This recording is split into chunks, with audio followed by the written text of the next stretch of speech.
إن هذا القرآن يهدي للتي هي أقوم ويبشر المؤمنين الذين يعملون الصالحات أن لهم أجرا كبيرا. بسم الله الرحمن الرحيم. الحمد لله رب العالمين والصلاة والسلام على أشرف المرسلين سيدنا محمد وعلى آله وأصحابه أجمعين.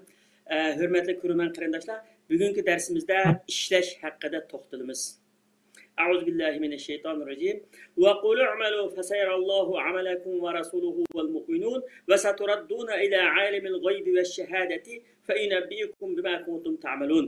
Ey payg'ambar, ularga aytqinki, ishlanglar, amal qilinglar. Amalinglarni Alloh ko'radi, Allohning payg'ambari ko'radi va mu'minlar ko'radi. Ondan oshkora va yoshirinni biladigan Allah'ın dergahı qaytırırsızlar. Allah Teala uçağda sizlerin emelinlerini sizlerine eğitip berdi. Bu ayetteki iş din ve dünyalık üzümüzge menfaatlik boğan işini işleş digelik. Din ve dünyalık her qanday işini, yaxşı işini işleş digelik. Endi hazırki Müslümanların ahvalı qarasak, Müslümanlar Kur'an-ı Kerim'nin bu talimatıga xilaflık qilgan. Şuna ular işlep çıkargıcılar emas, istimalcı bulab qalgan. Allah Taala'nın iki kanunu var. Biri şeriat kanunu. Şeriat kanunu qil ve qilma degan emri. Bununla xilaflık qilganlar cazasını ahiretde ko'rdi. Yaxshi ish qilganlarmi, amal qilganlarmi mukofotni ahiretde ko'rdi. Ama tabiat kanunu sebeplerge bağlab qo'ygan dunyoning ishlarini. Hamma ishni sebepga bağlab qo'ygan masalan. Kasaldan saqlash uchun uning davosini izlash, fakirlikni saqlanish uchun, fakirlikni qutulish uchun ishlash, buluş uchun o'qish deganga o'xshash, yani sebepga bog'liq qo'ygan. Alloh taolo Qur'on Karimda "Va ja'alnal layla libasan va ja'alnan nahara ma'ashan" deydi. Kechini kiyimga o'xshash sizlar rohatlanadigan vaqt qildik, kunduzni ishlaydigan vaqt qildik. Musulmonlarning ahvoli qaraydigan bo'lsak, ko'p sonli musulmonlar buningga xiloflik qiladi. Ya'ni ishqa atdigani kech boshlaydi ve kechinin yarmigacha uxlamaydi. Müslüman emaslar qanday qildi desa, Müslüman emaslar tong yurmasdan ishga boshlab, dukkanni ochitqanda ichib bo'ldi ekan. Yevropa davlatlarida, Avstraliyada men ko'rgan yerlarda ish qilib, tong yurmasdan ishga bordig'ini berib qo'ygan, dukkan ochibni ichib qo'ygan. Ammo biz Müslüman davlatlarda intayin vaqti boshlagan, kechasi soat 11-12 largacha uxlamagan, ya'ni kechining yarmini uxlamay o'tkazganda bu tabiat qonuni xiloflik. Bir tarafdan shikar kesili, qandagi may deymiz, masalan kolesterol deymiz, u deymiz, bu deymiz, mush kasallarning hammasining chiqishiga sabab bo'lgan narsami shu tabiat qonuniga xiloflik qilganligi. Alloh taolo qo'ygan qonuniyatga xiloflik qilganligimiz uchun har tarafdan ziyon tortildi. Iqtisodimiz ziyon tortildi, tan saqligimiz ziyon tortildi, hamma tarafdan.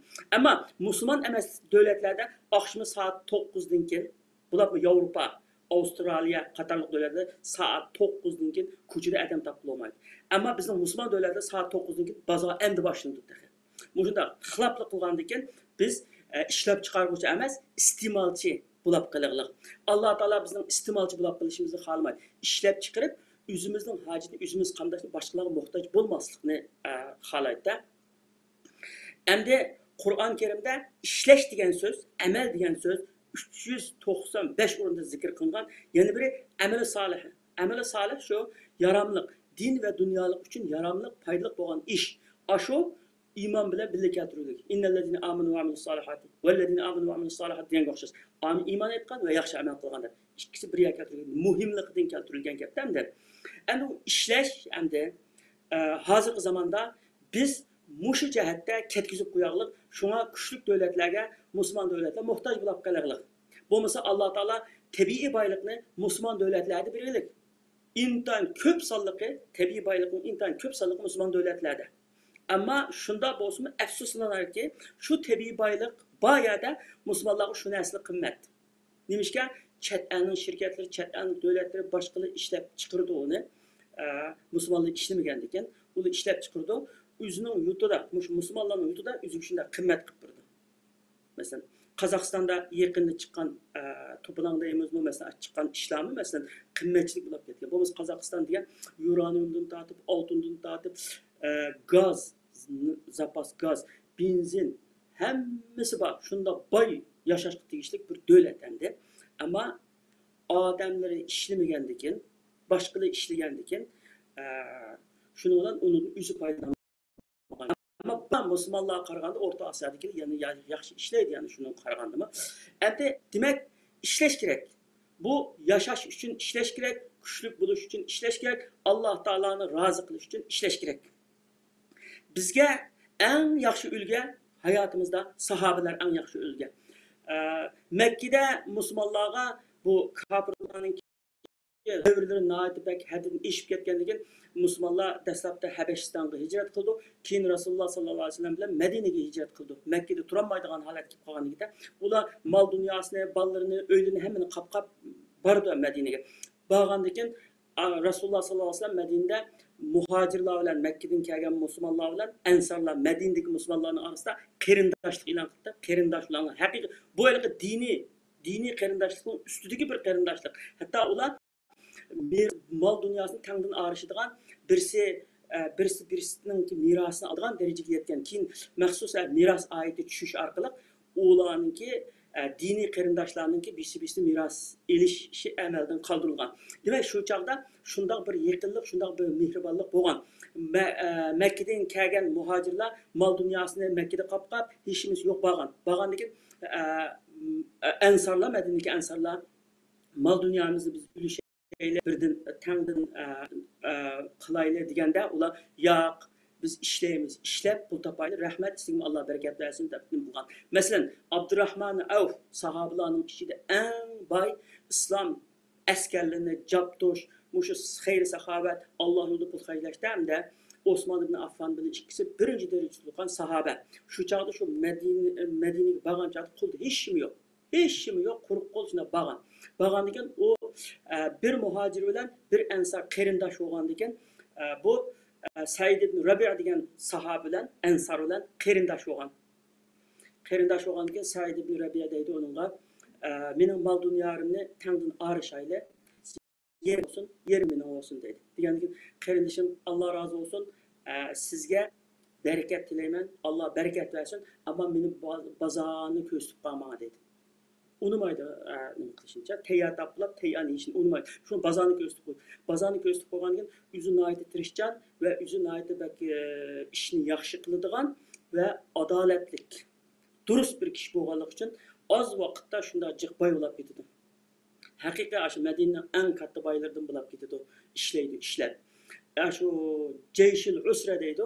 Tabuk g'azitiga naydi qish yozlikda shunday qattiq issiq vaqt bulab o'tgan o sahobalarga nimaning mo'l usulini yig'itgan bir oy bulab qolgan bir vaqt, naydi sinoq bir vaqt shu chaqda shu askarlarni jab tutgan Tabukka shu chaqda 700 ne üstüdeki tovarlar bilan birga Allohning yo'liga sarf qilgan. Yana 4000 dirham degan kumush pul. Shuni taqdim qilgan. Keyin vafot bo'lishining oldida yana Rasulullohning ayollarga va ba'zi kambag'al mu'minlarga manchilardan mol dunyo beringlar deb vasiyat qilib ketgan. Shunchalar ekan. O'zini qo'li bilan ishlab, ter to'kib, ishlab, tepib Alloh yo'lida shunda xayr saxovat qilgan.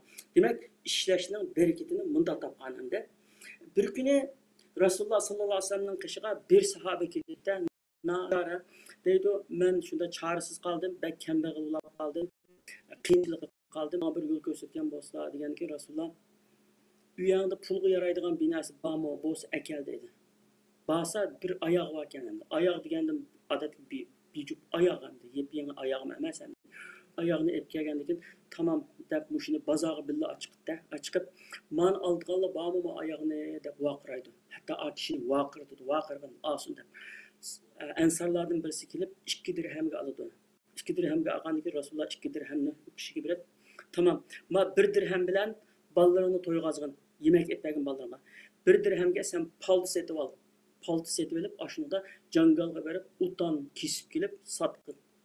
Mushu ish yana mushu deb ko'rsatib berdi. Ko'rsatib bergandan keyin bu sahoba degan bo'yicha 1 dirhamga bolalarga tamoq berib, 1 dirhamga palto olib, cho'lga berib jangalga berip utan kesip bir yudum utanni elip Rasulullah'ın aldığı kilde.